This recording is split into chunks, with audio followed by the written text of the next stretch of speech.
Hey guys, we turn our gaze to a facet of the Viking world that, perhaps more than any other, has cemented their fearsome reputation. The intricate, often unsettling, realm of Viking ritual and sacrifice. Our path will lead us through their ancient beliefs and the echoes of acts that still stir the imagination. So, before you get comfortable, take a moment to like the video and subscribe, but only if you genuinely enjoy what I do here. And let me know in the comments where you're tuning in from and what time it is for you. It's always fascinating to see who's joining us from around the world. Now, dim the lights. Maybe turn on a fan for that soft background hum. And let's ease into tonight's journey together. Prepare to explore the depths of their devotion, their fears, and the complex spiritual landscape that shaped their lives and their deaths.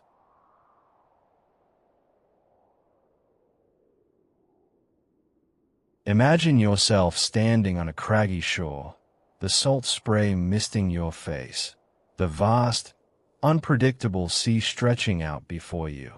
The wind whispers tales of distant lands, of fertile fields and biting winters.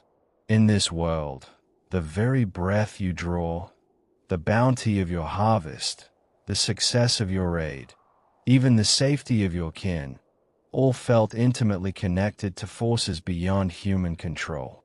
This was a lived reality of the Viking Age, a world where the line between the mundane and the divine was not merely blurred, but almost non-existent.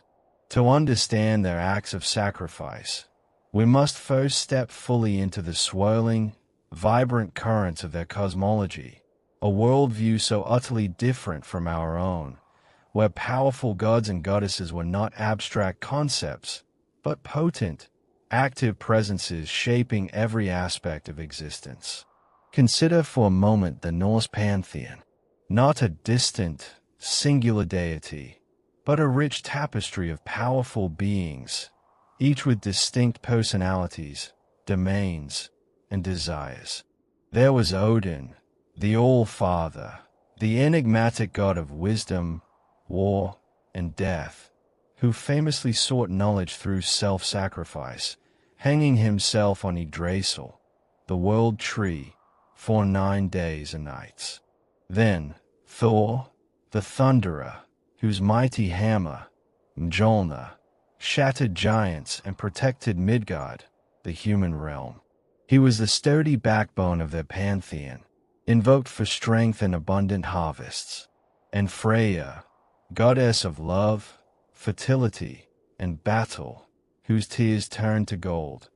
And Enja, god of the sea, wealth, and fertile land. These were not just names in ancient sagas. They were living, breathing influences, woven into the very fabric of daily life and the most momentous decisions.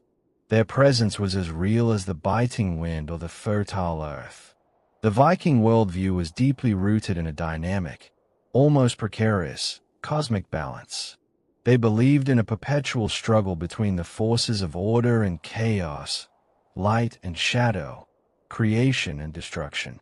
In this grand, cosmic drama, human actions, they believed, were far from insignificant. They held immense weight, carried profound consequence, and, crucially, could directly influence the gods themselves, thereby shaping the very fate of the world.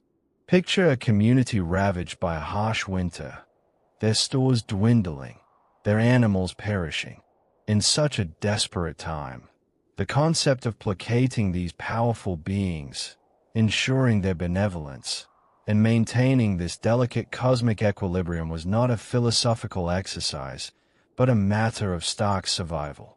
This profound conviction provided the essential, powerful theological underpinning for their sacrificial practices. It wasn't about blind faith. It was about a desperate, deeply felt need to influence the forces that governed their very existence. Sacrifice, in this intricate context, was not a singular, monolithic act, but a multifaceted expression of their devotion and their desperate need to influence the unpredictable forces of nature and destiny. It encompassed a wide spectrum of offerings, ranging from the most common and commonplace gestures to the rare, extreme acts that, even now, continue to capture our morbid fascination. The primary goals were often deeply practical, born of necessity and survival, to secure bountiful harvests, to ensure triumph in the brutality of battle, to gain prosperity in a harsh world, perhaps to appease deities believed to be angered by some transgression or oversight.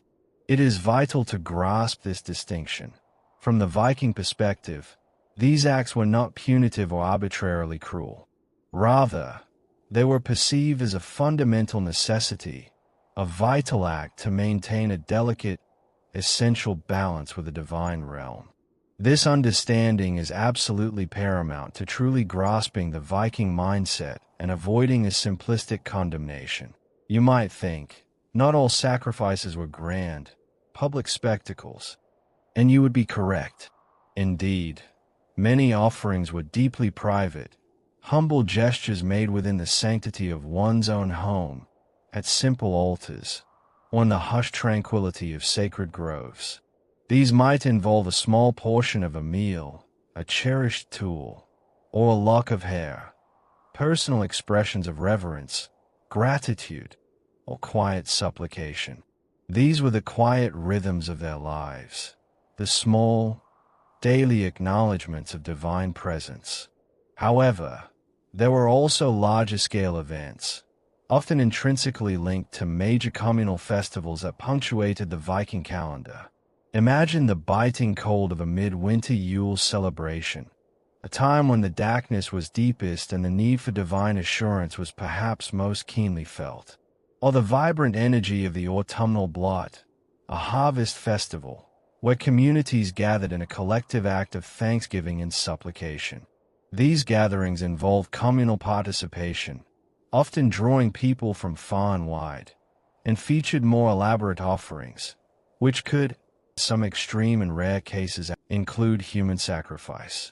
The subtle shift from the intimate, private offering to the grand, communal spectacle marks a significant escalation in the nature and intensity of the sacrificial act, driven by collective need and profound spiritual conviction. Central to these public rituals was the concept of the blót. The word itself, meaning sacrifice, was more than just an act. It was a comprehensive religious ritual, often culminating in a communal feast. Typically, an animal, usually livestock such as horses, pigs, or cattle, would be ceremoniously sacrificed. The process was direct. The animal's throat would be cut, and its blood meticulously collected. This sacred blood, the blót itself, was considered potent and imbued with profound spiritual energy. This sacred liquid was then carefully collected and used in various ritualistic ways, sprinkled upon altars, upon the participants themselves, and even smeared upon carved images or idols of the gods. This act of sprinkling was not merely symbolic. It was believed to facilitate a profound transfer of the offering's essence to the deities, forging a tangible connection between the human and divine realms. Through this shared act, the community sought to foster the gods' benevolence, to ensure their continued favor and protection.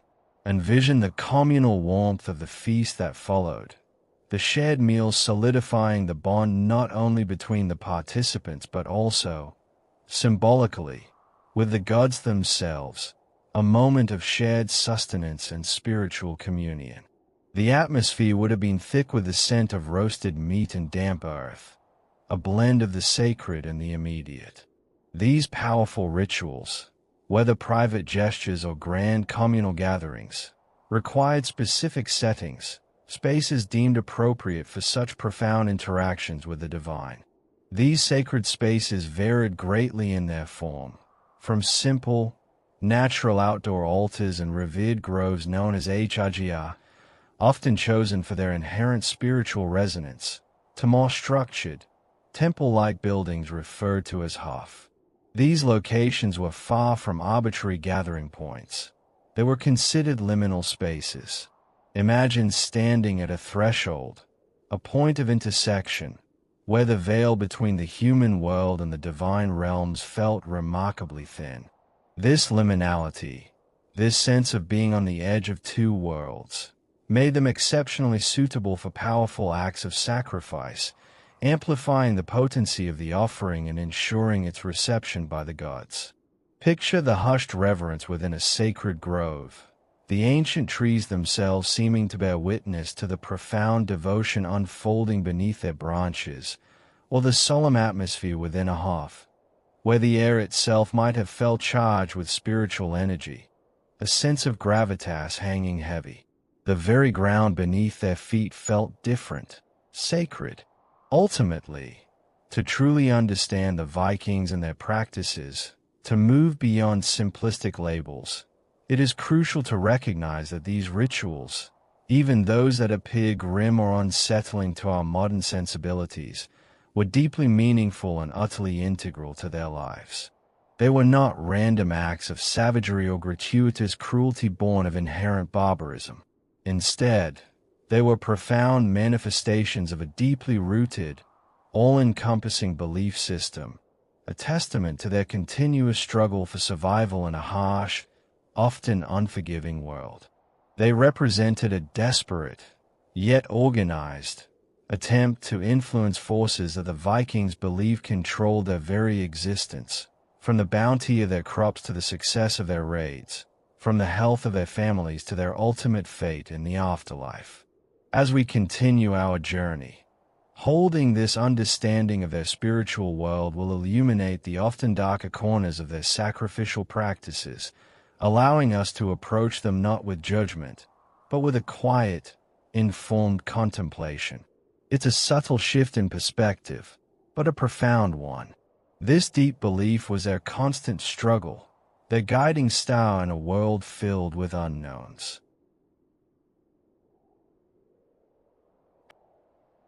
Having gently immersed ourselves in the foundational beliefs of Viking spirituality, understanding that their cosmos pulsed with demanding gods and a delicate balance, we now, with a measured breath, shift our focus. We move from the theological underpinnings to the tangible, often stark, and undeniably grim realities of their sacrificial practices.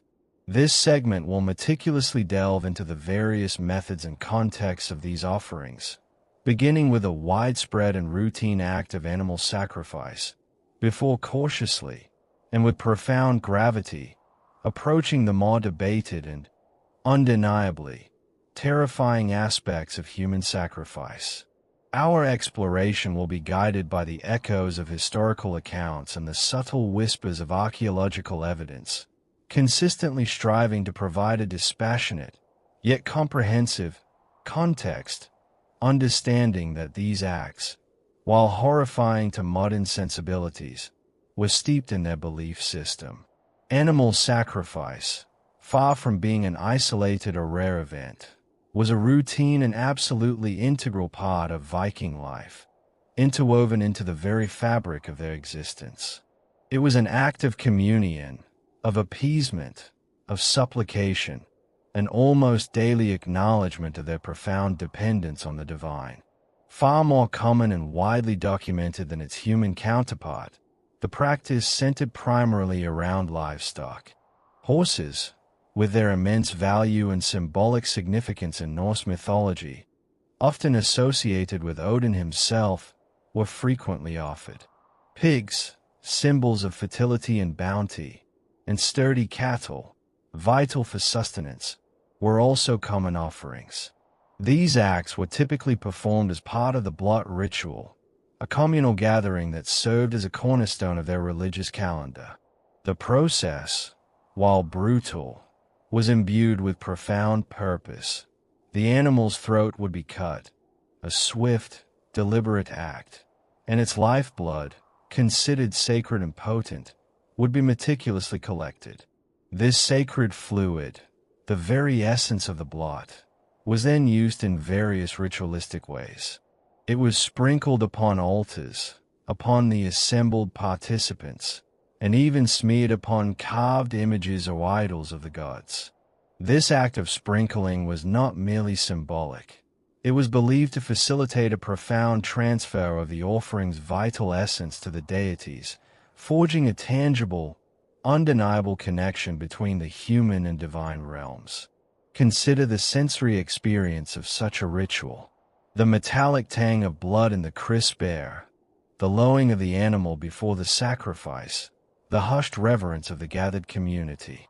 Following the act of sacrifice, the meat of the animal was prepared and shared in a communal feast. This was not merely a meal.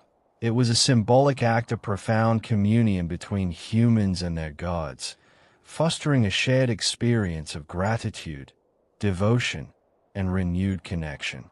The warmth of the communal fire, the shared sustenance, the feeling of collective purpose, these would have solidified the bonds not only between the participants but also, symbolically, with the gods themselves.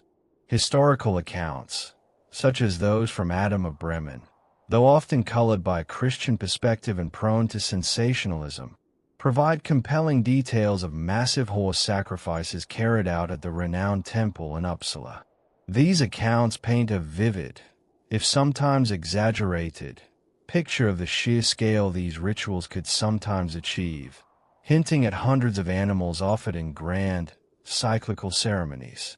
Imagine the sheer volume of life given, the profound weight of such a communal act, underscoring the social and religious cohesion inherent in these practices. The echoes of such immense gatherings, the collective intent, surely resonated through the spiritual landscape. And then, we turn our gaze to the most challenging and unsettling aspect of Viking ritual, the possibility of human sacrifice. It is important to approach this subject with a balanced and deeply critical perspective, acknowledging that direct, widespread, and irrefutable archaeological evidence for its regular practice remains scarce. The silence of the earth often leaves more questions than answers. However, various historical accounts and sagas, those invaluable, yet complex, literary windows into their world, do suggest, or at least hint at, a range of horrifying methods that have been employed should such extreme acts have occurred. These descriptions, though often debated for their literal accuracy and sometimes prone to exaggeration by later Christian chroniclers, nonetheless offer a chilling glimpse into potential ancient practices, a dark mirror reflecting their profound beliefs and the harsh realities of their world. Hanging. This method is frequently and chillingly associated with Odin, echoing the mythological narrative of Odin himself sacrificing himself to himself by hanging on the cosmic tree, Yggdrasil, in his desperate quest for knowledge and runic wisdom. It was a sacrifice of the self for ultimate insight. The discovery of remarkably preserved bog bodies, such as the hauntingly serene Tolund man, while not definitively linked to Viking rituals, nonetheless provides a powerful, visceral image of individuals subjected to hanging or strangulation, offering a chilling glimpse into potential ancient ritualistic practices across Northern Europe that spanned millennia. The noose, in this context, was not merely an instrument of death, but potentially a spiritual conduit. Decapitation, a swift, brutal, and undeniably effective method, decapitation might have been utilized, possibly in conjunction with other ritualistic elements or as a particularly potent offering. While less frequently detailed than hanging in sagas concerning specific ritualistic contexts, its efficiency and undeniable finality make it a plausible, albeit grim, method for ending a life in a sacred context. The separation of head from body, symbolically, could have carried deep significance. Drowning. This method, particularly in bogs or other bodies of water, could have been an offering to deities associated with water, fertility, or the mysterious underworld. The liminal, transformative nature of water, seen as a powerful element straddling the line between worlds, might have imbued such sacrifices with a particular spiritual significance, connecting the deceased with unseen realms. The cold embrace of the water, a final, silent descent, blunt force trauma. Archaeological sites have occasionally yielded human remains with signs of severe skull fractures from blunt objects. While meticulously differentiating between battle wounds, tragic accidents, or punitive executions for crimes and definitive ritual sacrifice remains a complex and ongoing challenge for scholars, the possibility lingers that some individuals met their end through such means in a ritualistic context. The bone, a silent witness to a violent, intentional blow. Burial alive. This method is exceedingly rare in the extant accounts and remains highly debated among scholars, often considered more a literary flourish than a widespread practice. However, a few sagas do contain faint hints of such practices, perhaps employed only in the most dire of circumstances, for particularly heinous crimes against the community or the gods, or as desperate, ultimate pleas to the divine in times of profound crisis. To be swallowed by the earth, still breathing, is a horror almost beyond imagination, suggesting an extreme, terrifying act of desperation. Central to the execution of any significant ritual, particularly those involving sacrifice, were key religious figures within Viking society. The seeress, known as the völva, and the priests, or goði. The völva, with her purported prophetic abilities, her deep connection to the spiritual realm, and her often terrifying insights into destiny, likely played a crucial, perhaps terrifying, role in interpreting divine signs and guiding the community on what offerings were deemed necessary or propitious. Her pronouncements, often delivered in trance-like states, would have carried immense, undeniable weight, influencing life and death decisions. The goði, on the other hand, would have been the community leader responsible for overseeing the practical execution of the rituals, ensuring their proper performance and adherence to tradition and sacred protocol. These figures served as vital, indispensable intermediaries between the human community and the powerful, often inscrutable, will of the gods. Their guidance, their interpretations, were the very lifeline between the earthly and the divine. The contexts in which human sacrifice is suggested in historical accounts are typically extreme and indicative of profound societal need or crisis, emphasizing its rarity rather than its commonality. It was not an everyday occurrence, but rather a last resort, an act of utter desperation, or a highly specific ritual act with immense stakes. Periods of existential crisis. During periods of severe famine that threatened the very survival of the community, widespread plagues that decimated populations, or devastating military defeats that challenged their very identity, communities might have resorted to such desperate measures. They would have believed, with every fiber of their being, that they needed to appease what they perceived as angered or demanding deities, that only such an extreme offering could avert total catastrophe. The survival of the community itself, its very future, could hinge on such a profound and terrible offering. The air would be heavy with fear, the decision agonizing. Foundational sacrifices, some historical theories, derived from interpretations of archaeological finds and subtle textual clues, propose that human sacrifices might have been made during the construction of particularly important buildings, such as grand halls or temples, or even the establishment of new settlements. These foundational sacrifices would have been intended to bless the site, imbuing it with strength, ensuring its prosperity, and providing protection from malevolent forces.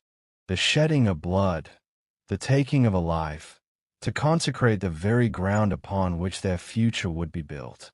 Retainers for the deceased, in high-status burials, particularly those of powerful lords or ladies, there is compelling, though continuously debated, archaeological evidence suggestive of retainers being sacrificed to accompany their master or mistress into the afterlife. The Osberg ship burial, a remarkably rich and famous find in Norway, contained the remains of two women, one believed to be a queen or high-ranking individual, and the other, tragically, likely a sacrificed attendant, intended to serve her in the next world. This grim practice, if confirmed, speaks to a deeply held belief in an active and continuing afterlife, where status and service extended beyond the mortal coil. The journey to the other side required companionship, a chilling form of eternal loyalty. Another powerful example, though from a slightly earlier period, is the account by Ibn Fadlan of a Rus chieftain's funeral, where a slave girl willingly, though perhaps compelled by a deep sense of honor or belief, chose to accompany her master in death, undergoing a ritualistic killing before being placed in the burial mound. This eyewitness account, while describing Rus Vikings, offers a profound glimpse into the psychological and ritualistic context of such practices. It is absolutely vital, as we navigate these often dark historical waters, to approach the evidence for human sacrifice with a critical, nuanced, and empathetic understanding. Much of what we know, or believe we know, often originates from later Christian chroniclers, such as Adam of Bremen. These authors, writing centuries after the events they described, frequently had a vested interest in sensationalizing or outright demonizing Viking practices. Their narratives served to portray the Norse as barbaric and unchristian, thereby emphasizing the urgent need for conversion to the enlightened path of Christianity. Similarly, sagas, while invaluable historical narratives, are also rich literary works that intricately blend factual events with poetic license, heroic exaggeration, and dramatic embellishment. This makes the delicate task of discerning pure historical fact from narrative flourish a significant, ongoing challenge. Furthermore, archaeological finds, while offering tangible, physical clues, often lack definitive, unambiguous interpretation, leaving ample room for ongoing scholarly debate, reevaluation, and the constant refinement of our understanding. This complex area of study continues to be a subject of intense discussion and rigorous academic inquiry, requiring a careful, measured approach to avoid premature conclusions or sensationalized portrayals. The truth, in history, is rarely simple or black and white. The true emotional weight lies not in the shock value, but in contemplating the depth of belief that would compel such acts. These were not random acts of cruelty. They were, in their worldview, desperate, profound communions with forces they believed held ultimate power over their very breath, their very survival.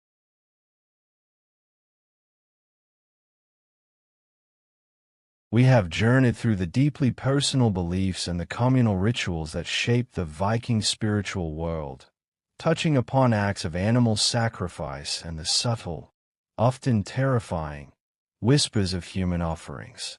Now, our contemplative path leads us into the deepest, darkest, and most fiercely debated corner of all purported Viking rituals, the enigma of the blood eagle. This chapter will meticulously examine the primary sources that, with chilling brevity, whisper its name, explore the inherent challenges in interpreting these ancient texts, and cautiously, with due historical sobriety, consider the horrifying implications should this ritual have indeed been a brutal historical reality. It is a story that has haunted scholars and captivated imaginations for centuries, a specter of extreme violence that begs for careful dissection. But first, what, precisely, is this chilling ritual that evokes such visceral fear and fascination? The blood eagle is described as a purported Viking execution method, so horrific in its detail that it almost defies belief. The accounts suggest a process where the victim's back was opened with a blade, their ribs meticulously severed from the spine, and then, with an unspeakable finality, their lungs pulled out through the gaping wound, draped over the shoulders, creating a grotesque, macabre resemblance to wings. Imagine, if you dare, the unimaginable agony of such an act, an excruciatingly painful and deliberately drawn-out death. It was, if the tales are true, a performance of profound cruelty, often performed not merely as an execution, but as a ritualistic act of revenge, a supreme humiliation for a hated enemy. Perhaps a terrifying and potent sacrifice to Odin himself, the very god of war and death. The very image conjured by these descriptions is one of profound horror and deliberate, ritualized cruelty, a testament to a mindset alien to our modern sensibilities. Our understanding of the blood eagle relies primarily on a handful of sagas, those epic narratives that form the bedrock of our knowledge of the Norse world. Texts such as the Orkneyinga saga, Heimskringla, a collection of sagas by Snorri Sturluson, and the Gesta Danorum, a Latin work by Saxo Grammaticus, all contain references, or what appear to be references, to this horrifying practice. However, here we encounter a crucial historical challenge, a pattern break in what might seem like straightforward historical inquiry. It is absolutely vital to remember that these sagas, while invaluable, were written centuries, sometimes as many as 200 to 300 years, after the events they purport to describe. Often, they were penned by Christian authors, who, consciously or unconsciously, may have sought to portray the pagan past in a particularly brutal light to emphasize the enlightenment brought by Christianity. Think of it. These are not contemporaneous news reports, but epic poems, oral traditions set to parchment. They are rich literary works that intricately weave together historical accounts with poetic license, heroic exaggeration, and dramatic embellishment. This inherent blend of fact and artistic flourish makes the delicate task of discerning purely factual events from narrative enhancement incredibly challenging, akin to trying to extract a single, precise thread from a richly woven tapestry. Adding to this profound complexity is the problem of linguistic interpretation itself. The Old Norse phrases used to describe the blood eagle are often ambiguous, leading to significant scholarly debate and various interpretations among modern historians and philologists. Some scholars argue, compellingly, that these phrases describe a more metaphorical or symbolic act, perhaps a vivid poetic description of a particularly severe injury or a gruesome death in battle. They suggest it might have been a symbolic flaying, a powerful literary image designed to evoke horror rather than a literal, anatomical procedure. Imagine, for example, a poet describing a devastated army as having their backs broken and wings torn, not meaning a literal physical transformation, but utter defeat and humiliation. Others, however, believe that the phrases indeed refer to a literal, albeit exceptionally rare, form of torture and execution. This fundamental disagreement, rooted in the very language of the sagas, lies at the heart of the ongoing academic debate, creating a significant what moment for anyone delving into the subject. How can words be so clear, yet so open to opposing interpretations? The debate over the blood eagle's authenticity is robust, passionate, and continues to this day, with no easy answers. It's a conflict within scholarship itself. Arguments for authenticity. Proponents of the blood eagle as a historical practice suggest that the sagas, despite their literary nature and temporal distance, consistently describe a remarkably similar, detailed procedure across different texts and different authors. This internal consistency, they argue, implies a basis in reality, even if the practice was exceptionally rare, reserved for only the most hated or significant enemies. They posit that it was a highly specific form of ritualistic revenge, designed not only to inflict extreme suffering and humiliation upon enemies, a true vendetta made manifest, but perhaps also as a potent, terrifying offering to Odin, the god of war, death, and poetic inspiration. For these scholars, the sheer brutality and specific anatomical detail lended an air of grim truth, a signature act of Norse retribution. It resonates with other, albeit less extreme, forms of ritualized violence mentioned in their history. Arguments against authenticity. Skeptics, on the other hand, raise significant and often anatomical concerns. Their primary argument centers on the sheer biological and physiological impossibility of a person surviving such a procedure for an extended period, as sometimes implied by the sagas, which might describe conversations or defiant acts from the victim during the process. The sheer volume of blood loss, the shock, and the catastrophic organ damage would lead to immediate collapse and rapid death. Furthermore, a crucial point often raised is the almost complete lack of definitive, unambiguous archaeological evidence specifically pointing to a blood eagle ritual.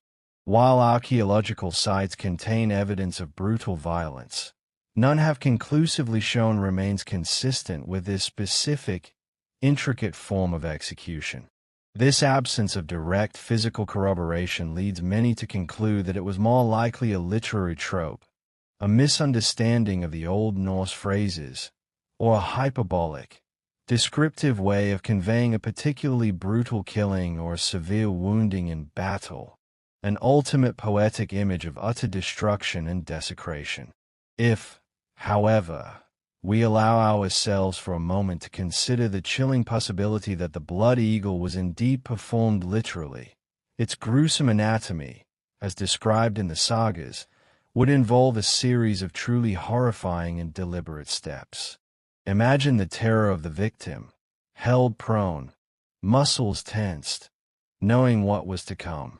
First, a meticulously precise cut would be made down the spine, meticulously opening the back. Then, the ribs would be severed from the spine, typically using an axe or another incredibly sharp, heavy implement, a sound that would echo in the minds of any witness. Finally, and most grotesquely, the lungs would be pulled out through the opening created in the back, then draped over the shoulders, creating the horrifying, unforgettable visual of wings, the eagle of the blood eagle. Some accounts even suggest that salt would then be rubbed into the gaping, exposed wounds, an act of unimaginable cruelty designed to intentionally prolong the agony, to truly push the victim to the very brink of human endurance, making the death as slow and agonizing as possible. It is a concept that challenges the very boundaries of human cruelty and ritualistic intent. Regardless of its literal truth, whether a historical fact, a poetic invention, or a gruesome misunderstanding, the idea of the blood eagle was undeniably potent. It served as a terrifying symbol of perceived Viking brutality and their capacity for extreme vengeance. This gruesome image, whether based entirely on fact or partially on literary embellishment, certainly instilled profound fear in their enemies. For those on the receiving end of Viking raids, the tales of such a ritual would have amplified their terror, turning every raider into a harbinger of unspeakable horror. It became an indelible part of their fearsome reputation, a chilling narrative that contributed significantly to the awe and terror they inspired across medieval Europe. The mere possibility of such a ritual, the whispered tales carried on the wind, spoke volumes about the perceived ruthlessness and unwavering determination of the Viking warrior, a reputation that continues to resonate through the ages. The sheer horror it evokes ensures its place in the collective memory, even if its reality remains shrouded in debate. It is the ultimate expression of the other, the barbarian feared and demonized by those they encountered. This persistent image, this chilling idea, has a powerful emotional hook. It forces us to confront the darkest aspects of human nature and the extremes to which belief systems, combined with vengeance, can lead. It's a moment that asks, what truly defines barbarism? And how do we reconcile the known complexities of a culture with its most terrifying possible acts? The blood eagle, real or imagined, serves as a stark reminder of the thin veil between ritual and atrocity, a constant internal trigger for debate and deep reflection.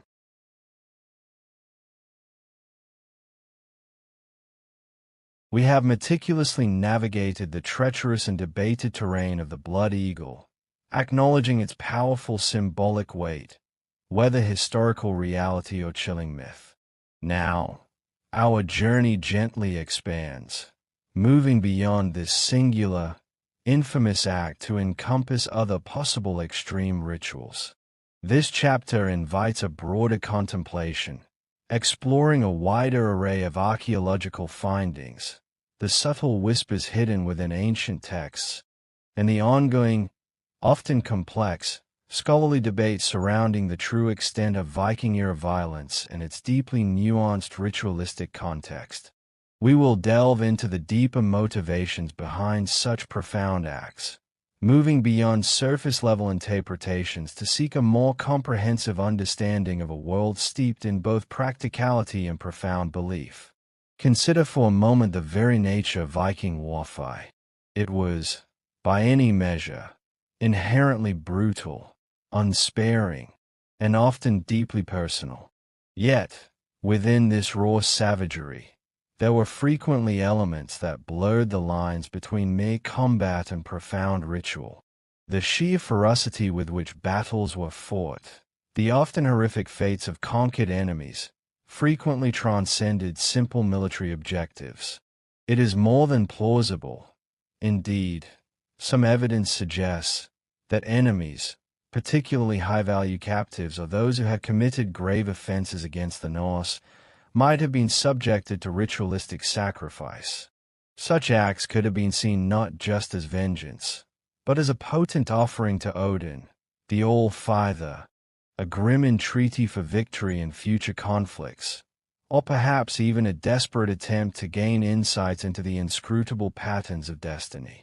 Imagine a battlefield not just as a scene of carnage after the clang of steel has faded, but as a consecrated space, imbued with a chilling, sacred purpose, where the taking of life was transformed into an act of profound spiritual significance, a direct, undeniable interaction with the divine.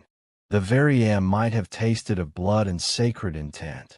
Archaeological discoveries, those silent storytellers from beneath the earth, occasionally unearth human remains in contexts that strongly suggest ritualistic practices, though rarely as overtly dramatic or as unambiguously clue-cut as the graphic descriptions of the blood eagle. These finds, while not always definitive in their conclusions, nonetheless offer tantalizing, often unsettling, glimpses into ancient customs, prompting questions that echo through the centuries. Bog bodies revisited, while not exclusively tied to the Viking Age, having a far older lineage across northern Europe, the remarkably preserved bog bodies continue to provide a chilling, tangible connection to long-standing ritualistic practices in the region, often found displaying signs of violent death, such as hanging, strangulation, or even throat-cutting. These individuals appear to have been deliberately placed in bogs, possibly as profound offerings to gods of the earth, fertility, or the watery underworld. The eerie, timeless silence of the bog, the slow passage of time preserving these ancient figures in their final, tragic moments, serves as a powerful reminder of deep-rooted beliefs and a continuous tradition of human sacrifice that predated and continued, in various forms, through the Viking era. These aren't just desiccated remains. They are profound, if unsettling, echoes of ancient appeasement, a desperate hope for balance. Mass graves with signs of execution, Some mass graves unearthed from the Viking Age reveal human remains bearing unmistakable marks of violent, intentional execution.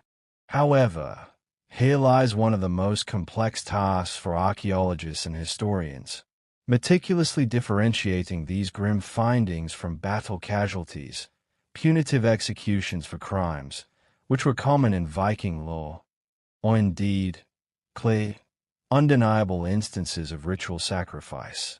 The subtle clues embedded in bone trauma, the specific positioning of the bodies, and the nature of any associated artifacts are meticulously analyzed, requiring immense expertise and patience. Yet, definitive conclusions often remain elusive, leading to ongoing academic discussion and spirited debate. Was this a criminal's punishment, a warrior's end, or a priest's offering? The bones remain silent on the true intent. The role of slaves in sacrifice. Slaves constituted a significant and deeply unfortunate component of Viking society. They were often acquired through brutal raids, conquest, or, tragically, through economic hardship within their own communities. It is widely considered plausible, and some sagas subtly suggest, that slaves might have been utilized in human sacrifices, particularly in high-status burials, where they would accompany their masters into the afterlife, or during major communal rituals where their lives might have been deemed more expendable for the greater good of the community. Lacking social standing and personal agency, they would have been considered the most marginalized, making their potential use in such grim rituals a tragic reflection of the harsh societal hierarchy of the time. The thought of such a fate, imposed without consent, adds another layer of profound sadness and sobering reality to these discussions, a quiet horror for the voiceless. Ibn Fadlan's famous account of a Rus, Viking, chieftain's funeral, where a slave girl willingly, or perhaps compelled by deeply ingrained societal norms and belief in the afterlife, chooses to be sacrificed to accompany her master, provides a chillingly vivid, if singular, example of such a practice, highlighting the intersection of belief, status, and fatal devotion. Interpreting this complex, often ambiguous, archaeological and textual evidence requires a careful, highly measured, and continuously evolving approach. It demands academic rigor and a deliberate avoidance of sensationalism, a trap into which many popular narratives easily fall. The human tendency, a profound internal trigger within us all, to emphasize the gruesome or the barbaric aspects of historical cultures can, at times, inadvertently distort our understanding of their multifaceted motivations and nuanced belief systems. It is easy to be drawn to the shocking, to the visceral, but a deeper, more accurate understanding demands a patient look beyond mere spectacle, a contemplation of the context. The field of Viking studies is a vibrant, dynamic, and constantly evolving discipline. New archaeological discoveries regularly emerge, challenging existing theories, and scholars continuously reinterpret existing texts, leading to a dynamic and ever-refining understanding of these ancient practices. This ongoing dialogue, this continuous reevaluation, is absolutely essential for building a more complete, accurate, and nuanced historical picture, preventing stagnation and promoting deeper insight. If indeed extreme rituals like the blood eagle or other forms of human sacrifice were practiced, their public nature, their undeniable visibility, would have served a profound dual purpose. For their enemies, such displays, whether real or exaggerated in rumor, would have functioned as a terrifying deterrent, a chilling testament to Viking ferocity, their unwavering commitment to vengeance, and their utter disregard for norms held sacred by others. The whispers of such acts would have traveled far and wide, sowing fear long before the longships appeared on the horizon. For the Viking community itself, however, these acts, however grim or unsettling to our modern eyes, would have been a profound and public display of unwavering loyalty and devotion to their gods. It was a message etched not just in the minds of their foes, but in the very fabric of their society, a chilling declaration of faith, a supreme act of appeasement, and an embodiment of their fearsome reputation.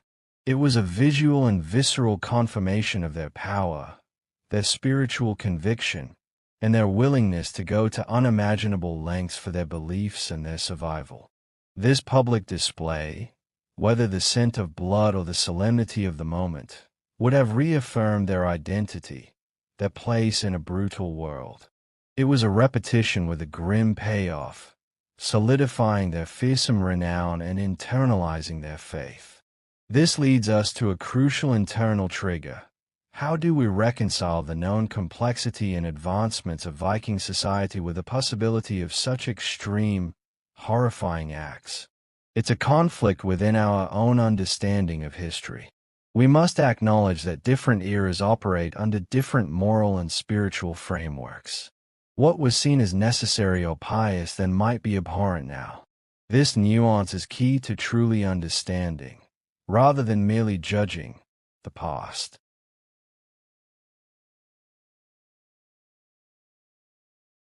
We have journeyed through the intricate beliefs and grim practices of the Viking Age, diving into the nuances of their spiritual world, the stark realities of their sacrifices, and the haunting enigma of the blood eagle.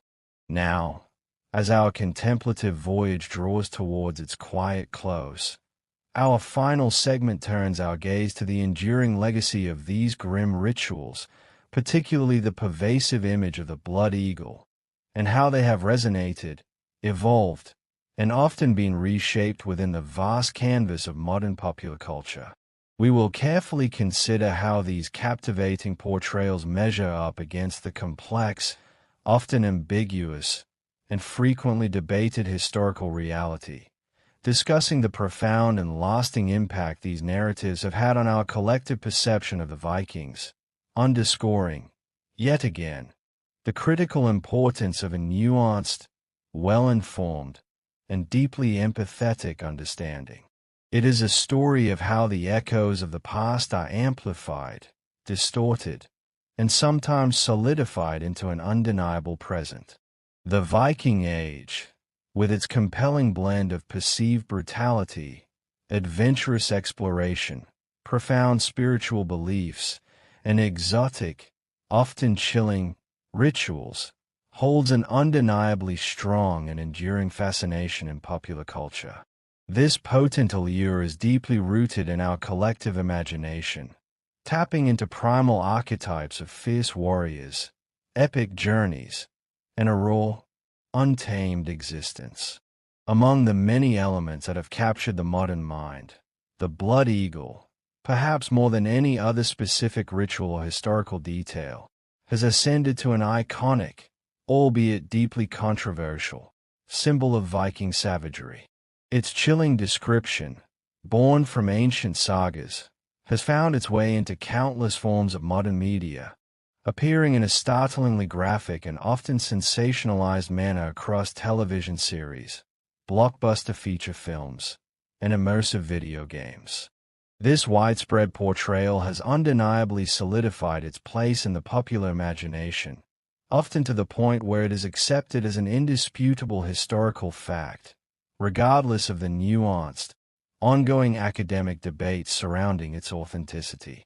This is a no-wait-what moment for many, the stark contrast between academic uncertainty and media certainty. Consider, for example, the widely popular television series Vikings. This program notably depicted the blood eagle in a graphic, visceral, and truly unforgettable manner. This portrayal, while undeniably compelling, dramatically powerful, and visually striking, brought the ritual to a vast, global audience, many of whom had little to no prior detailed knowledge of Viking history. The profound impact of such a vivid and emotionally charged depiction cannot be overstated. It significantly contributed to solidifying the blood eagle in the popular imagination as a definitive historical fact, often presented without the necessary historical nuance or the crucial acknowledgement of the ongoing academic debate that questions its literal reality. For countless viewers, witnessing it enacted with such terrifying realism on screen made it unequivocally real, a historical truth etched into their minds, irrespective of scholarly uncertainty or the scarcity of archaeological proof. The sight of it, the sounds of it, even if imagined, creates an internal trigger of revulsion and/or cementing the image. The inherent tension between historical accuracy and dramatic license is a recurring, almost inevitable, theme in popular culture's engagement with the past. Media productions, whether sweeping films or binge-worthy television series, frequently prioritize dramatic impact, narrative flow, and audience engagement over strict, meticulous adherence to historical precision. The vividness, the visceral nature, and the undeniable shock value of the Blood Eagle's portrayal in popular media tend, almost by design, to overshadow the complex academic debate about its authenticity, the inherent ambiguities in primary sources, and the often frustrating lack of definitive archaeological proof. This amplification of the extreme often leads to a simplified, and frequently sensationalized, view of Viking society, where the most dramatic and violent elements are amplified, exaggerated, or even invented for entertainment value, potentially at the expense of a deeper, more accurate, and nuanced historical truth. It's a repetition, this cycle of sensationalism, that has a powerful, if sometimes detrimental, payoff in terms of audience reach and engagement, but it sacrifices genuine understanding. This focus, or often an exclusive focus, on extreme rituals like the Blood Eagle can unfortunately and powerfully reinforce the long-standing barbarian stereotype of the Vikings. This simplistic, often one-dimensional, image overlooks and tragically diminishes the profound complexity of their societal structures, their remarkable sophistication and craftsmanship, seen in their intricate jewelry, weaponry, and shipbuilding, their extensive and intricate trade networks that stretched across vast distances from the Caspian Sea to North America, and their unparalleled navigation skills that allowed them to traverse vast oceans and explore new lands with incredible daring. The Vikings were not merely bloodthirsty raiders driven by mindless savagery. They were also complex societies with intricate legal systems, rich oral and artistic traditions, a profound understanding of technology for their time, and deeply held, all-encompassing spiritual beliefs. Reducing them solely to their most violent acts paints an incomplete, inaccurate, and ultimately unfair picture, stripping them of their humanity and historical context. It is a disservice to the richness of their history. Understanding the Vikings, therefore, requires a deliberate and continuous effort to move beyond these easy, often sensationalized stereotypes. While violence was undeniably a significant and pervasive part of their world, a harsh and undeniable reality of their era, it was almost always contextualized within their unique belief systems, their strict societal norms, and the often brutal realities of their time. These rituals, if they did occur in the ways described, were not random acts of gratuitous cruelty born of pure savagery, but rather acts imbued with specific meanings and profound purposes within their particular worldview. They were a reflection of a deeply held spiritual understanding, a desperate, often terrifying, attempt to influence forces they believed governed their very lives and the destiny of their people. This nuance is crucial. It asks us to see the humanity, however difficult, behind the historical acts. It's a conflict between our modern sensibilities and historical context, a deeply personal internal trigger to reconcile. Our human fascination with the macabre and the extreme is undeniable. It is a primal draw that naturally pulls us towards stories like the Blood Eagle. It taps into our deepest fears and our most primal curiosities.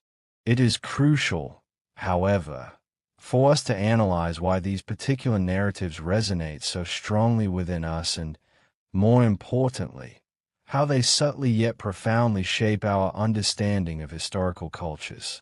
By acknowledging this inherent fascination, by understanding its psychological underpinnings, we can then strive for a more balanced, a more empathetic, and ultimately a more nuanced perspective.